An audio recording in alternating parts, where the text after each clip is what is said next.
Corps birthday ball is coming up. We are going to talk about that and much more with my good friends Marine Corps Activity Major Neil Fisher II and Public Affairs Chief Deputy Master Sergeant Pauline Franklin. I always like to get names and ranks and rates correct and everything for those of you under the Department of Navy. Thank you very much. Thank you very much for joining. Thank you for the invite, and thank you for the opportunity to talk about some of the things that the Marine Corps is doing here in Guam. All right. Well, thank you for everything that you do, Major. And like tough times now, obviously, and we're heading into the holiday season. But the commitment of the United States military, particularly the Marines, pledges on. And Toys for Tots is something that the Marines are known for. The local community is so appreciative of everything that you did. Let's go over the mechanics of the program, maybe for people that aren't completely familiar with it. Well, the Toys for Tots program throughout the nation and throughout the world is run by the Marine Corps Forces Reserves. There are no Marine Reserves here in Guam, but we're dedicated to the program. We're all committed to the things that it provides to needy children. So we have the collection boxes. We are very fortunate to have partnered with the Guam Chamber of Commerce.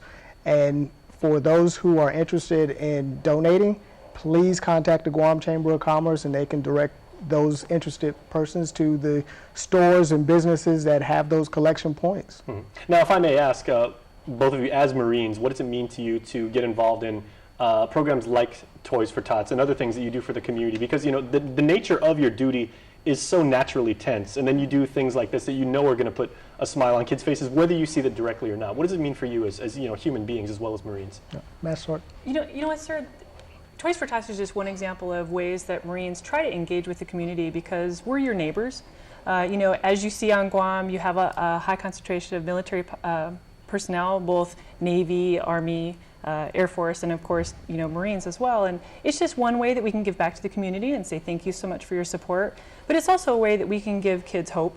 As you know, I'm sure Toys for Tots is a tremendous program that maybe inspires a child that, we understand that things might be rough as a child, but, it's okay, people care. And it's just our way of working with the community to show kids that there's a bright future for them. How about you, sir? How long have you been involved with, maybe not necessarily Toys for Tots, but also doing other things with the Marine Corps for the community? Well, I've been in the Marine Corps for almost 17 years, and a significant number of those I've been involved with the Toys for Tots program.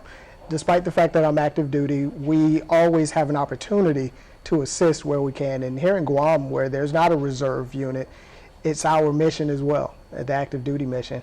And almost all of us have deployed. We've been in combat, and to be in a position where we can do something that has such immediate impacts. Kids waking up on Christmas morning and having toys, whereas otherwise they may not have, there's nothing but good in that. Mm-hmm. And it makes you feel good to be able to participate in that type of a program. Yet another way that you can exert the Semper Fi credo. Absolutely. I would like to point out that our community relations outreach programs, to include especially Toys for Tots, wouldn't be possible without the public support that we get from the community, with organizations such as the Chamber of Commerce, who we partner with, and all the businesses that support it by putting boxes out.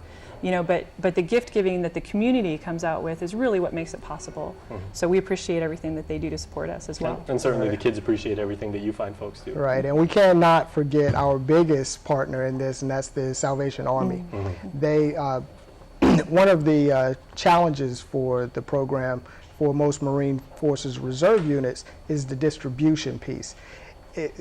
I'm not going to say it's easy, but it's easier to put on the dress blues, look nice, and stand out and collect the toys.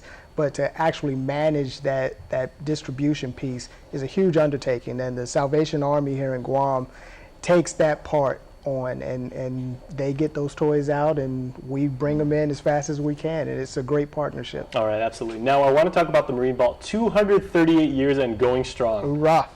So let's talk about it. Is there a central theme that's being, applied for this year's ball? It's the Marine Corps' birthday. Mm-hmm. We don't need anything more than that. We don't need anything more than that. But more so, here in Guam, we're taking it to a little higher level this year by adding more entertainment than I've ever experienced at a Marine Corps birthday ball. And I think those who are interested in attending, especially our veterans, all those who are driving around Guam with Marine Corps stickers on their car and wearing proudly their Eagle Globe and Anchor tattoos on their arms, mm-hmm. or wherever, we want to see those guys at this celebration at the Hyatt.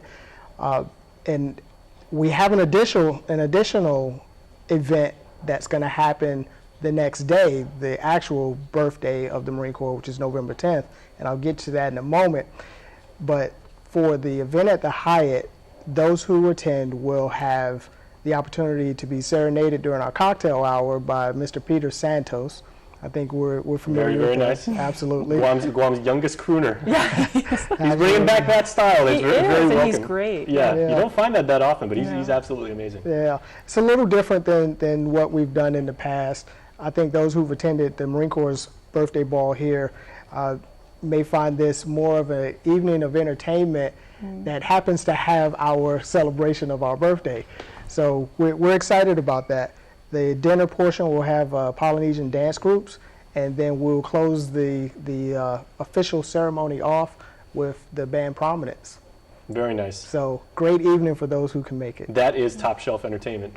Okay, so Master Sergeant, we got to go to commercial. But is there anything else you'd like to pass on to the community about, attending the ball, or what they can expect to see, or the experience they can have? Because truly, the spirit of once a Marine, always a Marine. You're going to find people who, retired from the Corps, or they were in initially and then they got out and, moved on to other things in their life. But truly, that's something, that's a sense of pride you carry with you until the day you die. Absolutely. The ceremony is an amazing thing for people to experience if they have never been to a Marine Corps ball. We tend to be very into our history.